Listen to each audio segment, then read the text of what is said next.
உண்மையான ஒரு விஷயம் சொல்லணும்னா, கவர்மெண்ட் இதெல்லாம் பண்ணுறது வந்து கண்டிப்பாக சுற்றுச்சூழலை பாதுகாக்கிறதுக்காக இல்லை.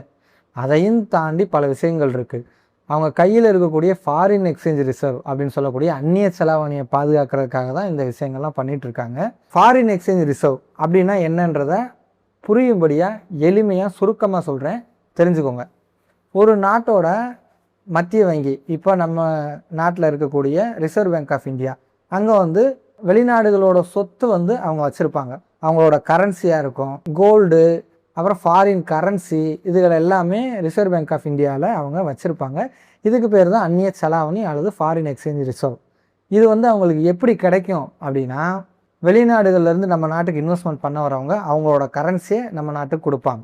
இன்னொரு விஷயம், நம்ம நாட்டிலேருந்து வெளிநாட்டில் வேலை பார்க்குறவங்க அவங்க அங்கேருந்து பணம் அனுப்புகிறப்ப அவங்களோட கரன்சியை தான் அனுப்புவாங்க. அதை வாங்கி வச்சுக்கிட்டு இந்தியன் கவர்மெண்ட் வந்து நம்மளோட இந்தியன் கரன்சியை அவங்களோட ஃபேமிலிக்கு கொடுப்பாங்க.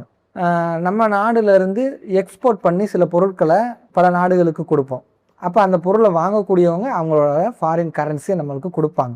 இந்த மாதிரி தான் ஃபாரின் கரன்சி வந்து ஒரு நாட்டோட மத்திய பேங்க்குக்கு வருது. ஸோ இந்த ஃபாரின் கரன்சி எதுக்கு பயன்படுது அப்படின்னு கேட்டிங்கன்னா, இந்தியா வந்து ஏதாவது ஒரு நாட்டிலேருந்து இறக்குமதி பண்ணுறாங்க அப்படின்னா அப்போ இந்த ஃபாரின் கரன்சியை யூஸ் பண்ணி தான் வாங்குவாங்க. அந்த வகையில் பார்க்குறப்போ 25-30% கச்சா எண்ணெயை வாங்குறதுக்காக மட்டுமே நம்மளோட ஃபாரின் எக்ஸ்சேஞ்ச் ரிசர்வை செலவழிக்கிறாங்க.